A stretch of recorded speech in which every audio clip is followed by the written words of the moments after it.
I want to say thank you. Thank you for letting me be with you for the past 4 weeks and being able to share some and to talk some. I've enjoyed getting to know so many of you. I've enjoyed getting to make connections with people who either I know their kids or, in the case of Renee, somebody that I knew pretty well but haven't seen in 36 years. And so I do appreciate this congregation very much. The absolute key to a healthy relationship, and if you get nothing else out of the 4 weeks, this is what I want you to get. The absolute key to a healthy relationship is intentionality. Being intentional. And that's why a healthy marriage, talking about that, learning about that, studying about that, discussing that, that's not something that's for newly married couples or young couples. That's something that's pertinent and relative to all of us, and it's relative within the church context too, because even if you're widowed, or if you're single, or if you're not quite yet to marrying age, being intentional about healthy relationships is good for the body as a whole. And so sharing that together, sharing the wisdom, sharing the joy and excitement, and be intentional to promote healthy relationships, certainly marriage relationships, but all relationships, good, healthy relationships. Okay, as always, I do want to start with my disclaimer, just because I think it is necessary. Throughout our time together today, we will look at information on facilitating healthy, Christ-centered marriages. And this is not intended to be a professional counseling session, and we will not address extreme addictions, abuse, or other forms of marital conflict that require professional clinical counseling. If there is a conflict in your relationship that presents danger to your well-being physically, mentally, emotionally, or in any way, or if you live in a state of fear due to conflict, you need to seek immediate, professional, and protective help. And you can either talk to me afterwards or to one of your church leaders here afterwards, and they will help you with that. Now, just very quickly, I want to review. We talked about this idea from the beginning that in marriage, safety is very important. Healthy relationships are built when you feel like there's safety in the relationship. You know you're not going to get ambushed. You know that things aren't going to happen that make you feel compromised either physically, emotionally, spiritually, socially, in any way. And the framework for that we talked about were these 10 axioms of marriage. And I just want to run through these real quick. At its heart, marriage is a theological relationship. In other words, God created marriage, and so God knows best about what makes for a healthy marriage, healthy relationships. Number 2, you have baggage and your spouse has baggage, and you both bring that into the marriage. I don't care how much you and your spouse grew up in similar circumstances. You could have been next door neighbors, but you are both bringing something into that relationship that's different, and there's baggage that we all have. Third thing, guard your heart and mind because your perception will become your reality. We are self-fulfilling prophecies. Whatever you put in front of you and you concentrate on and you focus on, that's what you will become in your relationship. Number 4, we all have an innate need that is an inborn need to feel heard, because when you have a voice, you have value. Now, remember, that goal of being heard doesn't mean agreement always has to happen. You can disagree with your spouse and still let them know that you've heard them. But the key is to be heard. We all want to be heard. That's part of who we are spiritually. Number 5, without communication, a relationship will die. And this is just a given. It will wither on the vine and go away if you are not regularly communicating. Number 6, conflict is not abnormal and does not have to be destructive to a marriage. And we talked about that last week, and that idea that we all kind of wear blinders, but we need to expand that view, and conflict does that. The key is in handling conflict in a way that doesn't attack or belittle the other person or make them feel unsafe. Number 7, controlling a healthy environment, which is not the same as trying to control your mate, is the best way to manage conflict. And all that simply means is if you continually live in an environment of love, encouragement, blessing each other, saying good things to each other, lifting each other up, fruits of the Spirit, love, joy, peace, patience, kindness, goodness, faithfulness, gentleness, self-control, forgiveness. You create that environment. That doesn't mean conflict's not going to happen, But it means that will be so abnormal that you're going to say, I don't want to live in this. Let's get back to that healthy environment. Number 8, God created sex, and sex is good, but it's only part of a holistic intimacy, which includes other forms of emotional intimacy. It includes social intimacy. It includes spiritual intimacy. It includes intellectual intimacy, and it includes other forms of physical intimacy. Number 9, your resources always flow to your priorities. Where you spend your time and your money indicate where your priorities lie within a marriage, and that's just a given. You can tell me all day long what's important to you, but if I can see your checkbook register and your daily schedule, I'll tell you what's really important to you, because that's where you're concentrating your time and your money. And the last thing is, in marriage, things will change, and your relationship will be dependent on how you and your spouse navigate changes.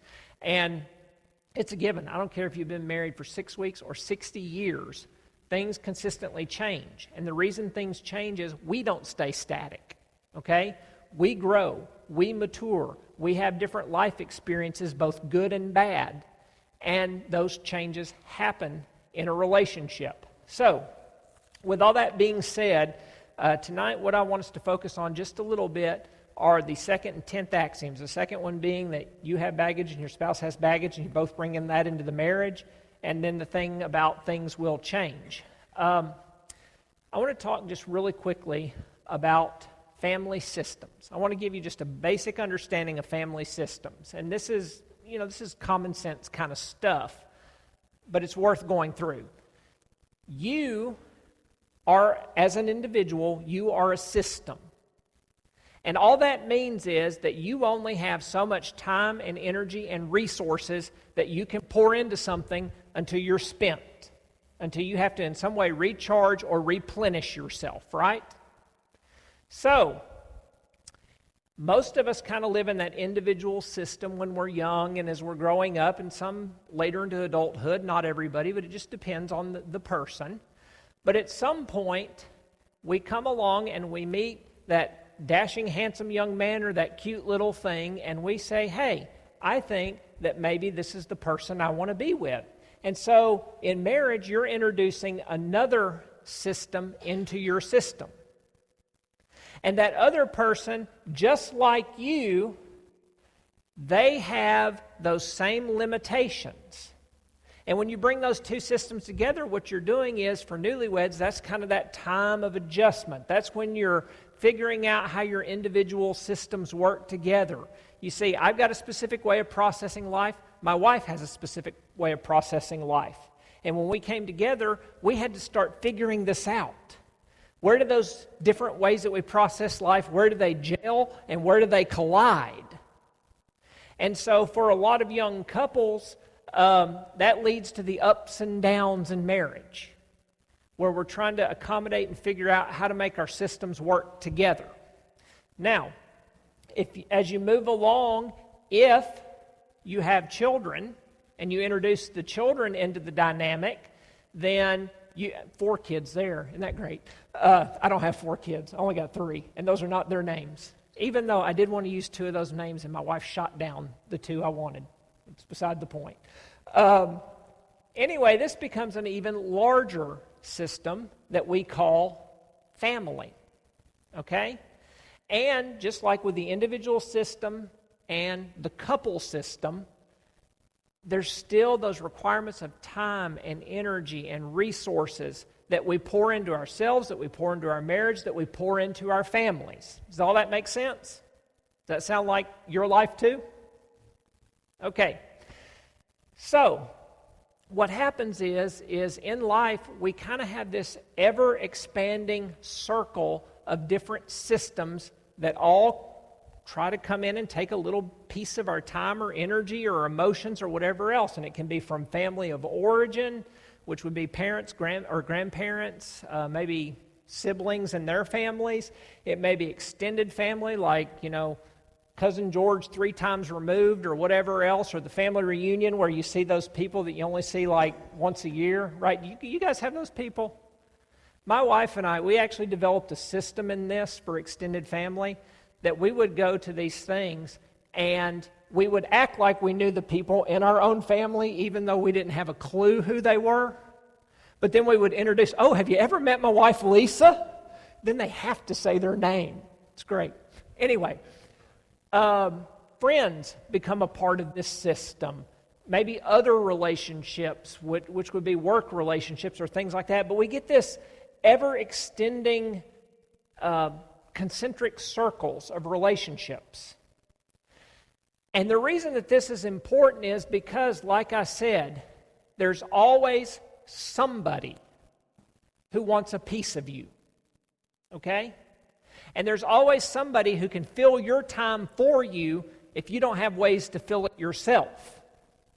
And so what happens in this idea of family systems is that in Christian marriage, you are always called on to protect the marriage system first and foremost and keep it as the central relationship. It is that very basic idea in the book of Genesis of cleave and leave. You leave mother and father to cleave to your spouse. In fact, Genesis 2:23 through 25, and the man said, "This is now bone of my bones and flesh of my flesh. She shall be called woman, for she was taken out of man. That is why a man leaves his father and mother and is unified to his wife, and they become one flesh. And Adam and his wife were both naked, and they felt no shame." So there is this idea that in marriage, there is an intimate relationship that is different than any other relationship. Now, you're always going to have these other people trying to get a little piece of you. But in Christian marriage, what we're called on to do is we put nice, big, thick boundaries around that couple system. That becomes the most important and the central relationship for our family. More important than relationship with parents, more important than relationship with children.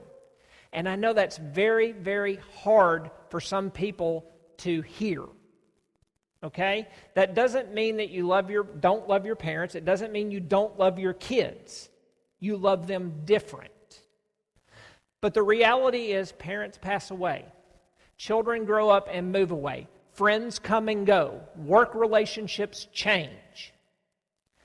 You protect that marriage relationship as most important because that needs to be, has to be, the relationship that is your place of safety. It's that place that you come back to be loved, to be encouraged, to be blessed, to be lifted up. And that doesn't mean you're not pouring the same thing in. You are. But that becomes so key, so central to that. And when we look at this idea of family, it's really important to understand what you and your spouse are bringing into this and what you're protecting. Because in this idea of family, there's a couple of things that we do, all right? You got to be honest about the family you came from. What was my family like? What did they teach me? What did I gain from this family? Because you're always going to do one of two things.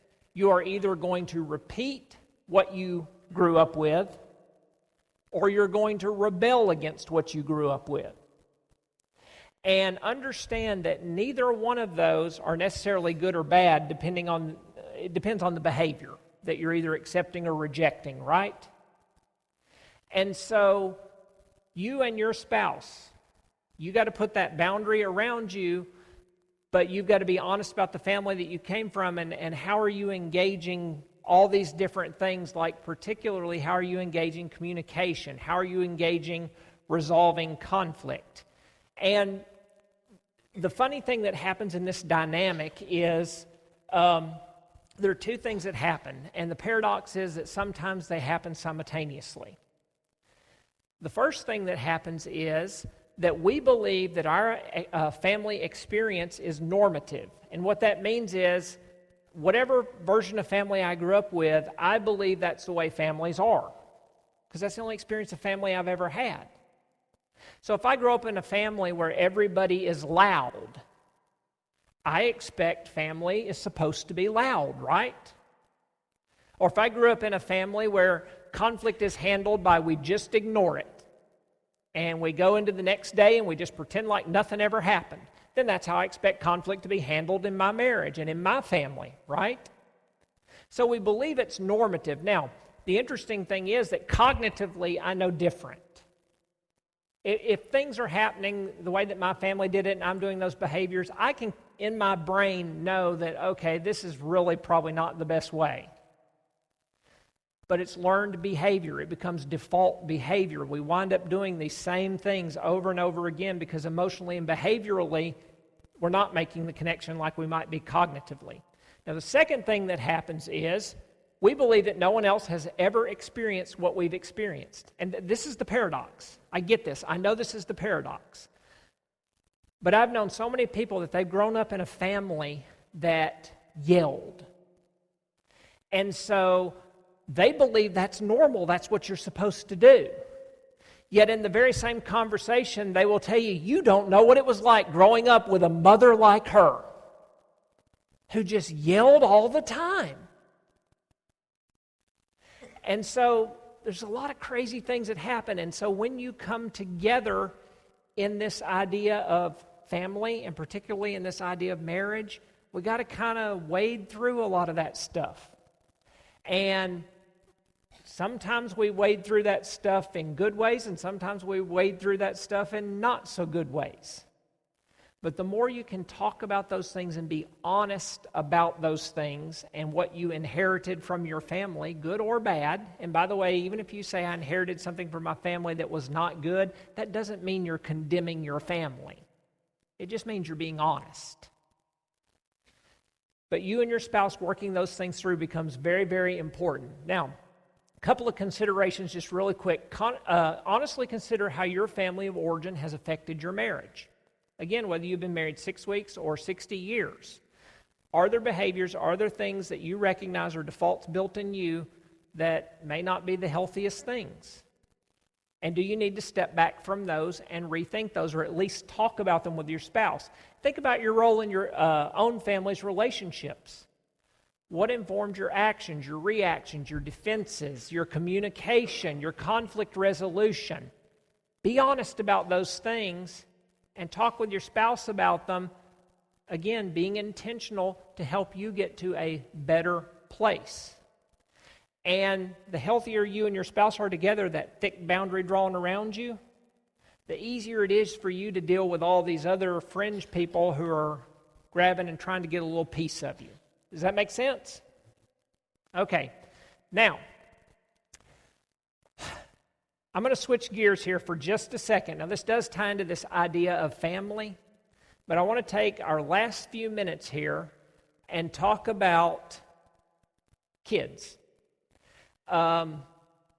It's interesting to me that there are two areas that people feel that they are entitled and even maybe should give advice, no matter how they're doing in their own personal life. You know what the two areas that most people are going to tell you about and how you're doing with it? Handling money and parenting. Somebody can always tell you better how you need to handle your money than what you're doing, and somebody can always tell you better how you need to handle your kids or your grandkids than what you're doing, right? Let's talk about this just a little bit. You know, the absolute best passage in Scripture that deals with kids, I think, is Deuteronomy chapter 6, 4 through 9. Hear, O Israel, the Lord our God, the Lord is one. Love the Lord your God with all of your heart, with all of your soul, and with all of your strength. The commandments that I give you today are to be upon your hearts. Now listen to this. Impress them upon your children. Talk about them when you sit at home and when you walk along the road, when you lie down and when you get up. Tie them as symbols on your hands and bind them on your foreheads. Write them on the door frames of your houses and on your gates. The most powerful mandate, I believe, in Scripture for us in regard to children is they are the avenue for us to share our faith. It is our obligation to teach them about God. And they're not always going to accept it. They're not always going to like it. A lot of times they're going to pretend like it's just over their heads or passing them by. But that's our obligation, to live it in a way that they're going to get it. Now, we're talking about that 10th axiom of marriage, that in marriage things will change. Few things that I can think of change your marriage relationship more than having children. than introducing kids into the picture. And by the way, my kids are teenage years right now, but I'm telling you, I am already looking at my kids and saying things like, I hope you have a child just like you. And I'm looking at them telling them, I can't wait. I cannot wait until you have kids and me and your mom get to come visit. Because when they sit down to eat, you know what I'm going to do? I'm going to point at one of them and say, look, he's got a bigger piece of cake than you. That don't seem right. And then we're going to leave. Can't wait. Grandkids have got to be awesome, right? Okay. Having kids changes a marriage, without a doubt. And here's the thing that we've got to come to grips with, is that childhood now is vastly different than what it was even just a few decades ago. Because the constant changes in culture, the constant changes in technology, it just is different, okay?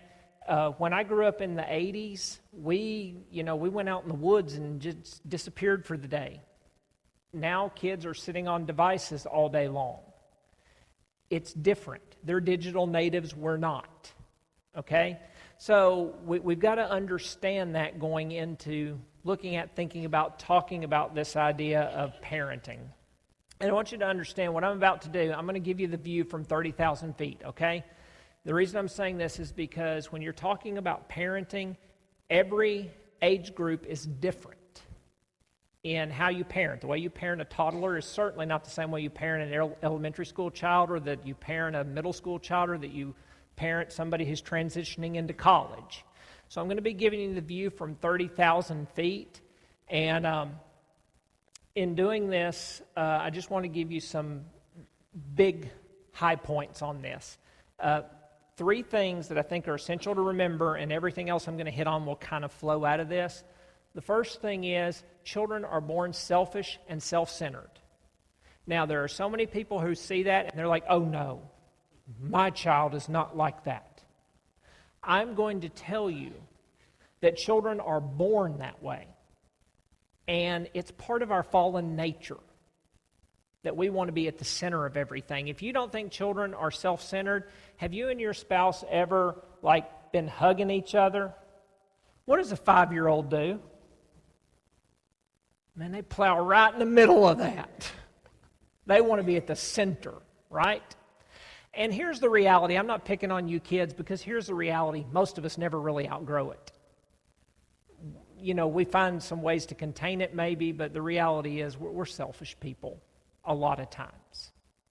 So we've got to remember that they're going to be that way, and that's okay. Second thing is, if you want better children, you have to be a better parent or grandparent, because your children are often a reflection of you. Your children will very quickly learn from you what is important and what is valuable. And they will reflect that. My middle daughter is the child who is most like me. And so we butt heads worse than I do with any of the others. And a couple of years ago, we were riding in the car, and she was just smarting off left and right. Sarcastic. And I had that light bulb moment. I said, crud, she is me. Because it's the exact same way that I talk. I mean, I'm a sarcastic person, especially with people I'm really close and familiar with. And she's me. So anyway, third thing, children are a gift of God. Now, what that means, though, is you don't own them. You only have them for a season, and so it's your responsibility to do all you can to lead them to know God. Your job is not to keep them. It's to launch them. Okay? Now, before we run out of time, again, just some very quick things, view from 30,000 feet. Pray for your kids individually and pray for them specifically. And I would say you're doing that, and I hope you're doing that, but, it's easy to pray for God bless my kids. But I don't want to do that. I want to say, God bless Chloe, because she's having a really hard time at work now, and she can't decide if she needs to quit or not. God, please bless Macy, because she has type 1 diabetes, and this is really hard for her at school. God, please bless Holden that he's going to be a leader instead of a follower, because that's sometimes his tendency. Pray for them individually, pray for them specifically. The next thing, whatever you value the most will be imprinted on your children. And we talked about that a little bit already, but it's a given. Our children will reflect what's important to us. James Baldwin, who is an American author from the 20th century, I love this quote. He said, "Children have never been very good at listening to their elders, but they've never failed to imitate them." Our kids will be a reflection of us. Okay. Know that love is demonstrated by action, not just words. You can tell your kids all day long that you love them, but when you are showing them by being patient with them when they're asking that same question for the 5,000th time, or when you're showing kindness to your spouse and they see that, or love to your spouse and they see that, they're going to see it by action, okay? The next thing, enjoy each stage of your child's growth and development. Like I said, every stage is different. And sadly, I have known too many parents who have either wished their kids were way younger or way older. I can't wait until they get to XYZ age so that they can drive, or so that I don't have to watch them so much all the time, or whatever else. Or, oh, I just wish they were a baby again. Okay? All those stages are beautiful. Enjoy each one for what it is, and don't miss out on where they're at by wishing they were somewhere else. Okay? Allow your children to, I can't see back there, allow your children to be individuals. Don't compare them. Now, this can be really tough sometimes for parents, but kids are different. When we had our first baby, she was a good, easy baby. I mean, she was sleeping through the night by 6 weeks old. That's pretty good, right? Our second baby didn't sleep through the night until about 1.5 years. And she was a tough baby, a difficult baby. And so they're different, but every stage they're different too. And so don't compare your kids. Let them be individuals. Look for their good in who they are, what they do, or their personalities are. Allow your children to fail.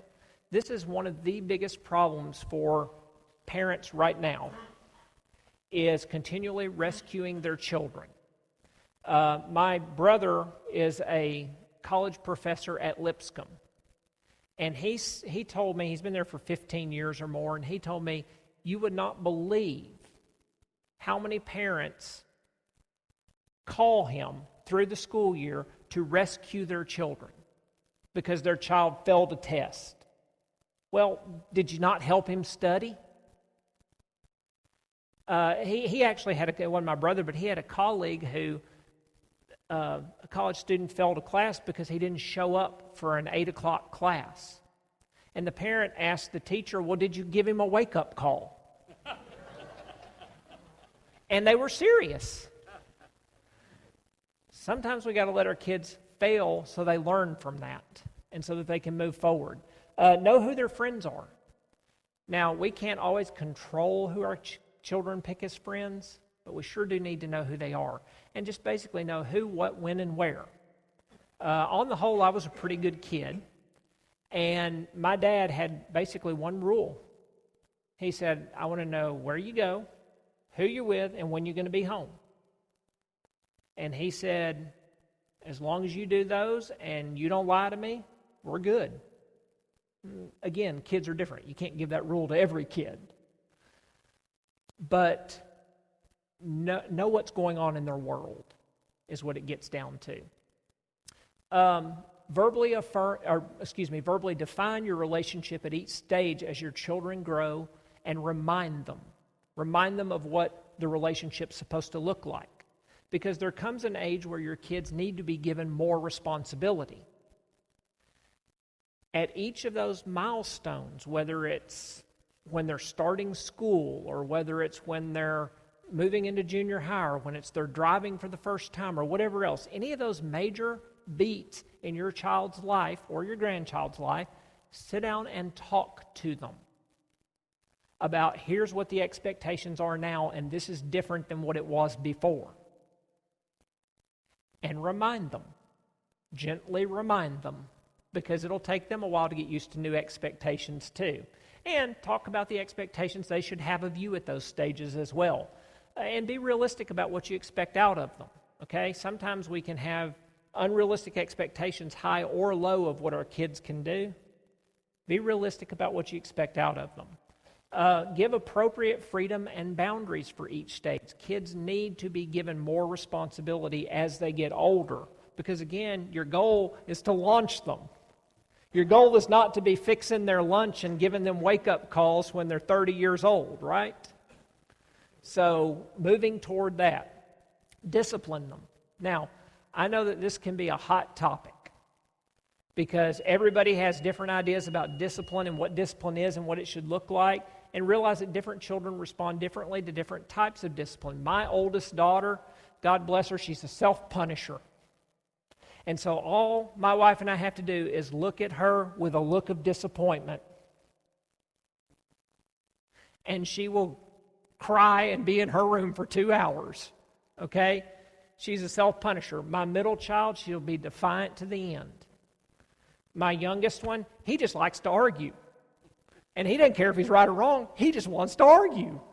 So, different types of discipline for different children. I will tell you this, shaming is not discipline. And I know parents who, and I'm not talking about kids, it's okay for kids to feel bad when they've done something bad. But I know parents who shame their children publicly. They post things on Facebook about their children and bad things they've done.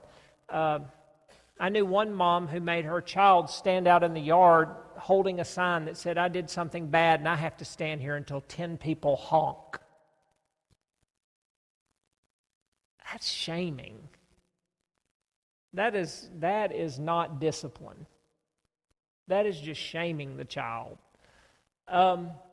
Remember, they're not little adults, and all of our kids, again, they're going to be different, and there's always kids who are more mature and who are more responsible. But remember, even at teenage years, they still do not have your life experience, your wisdom.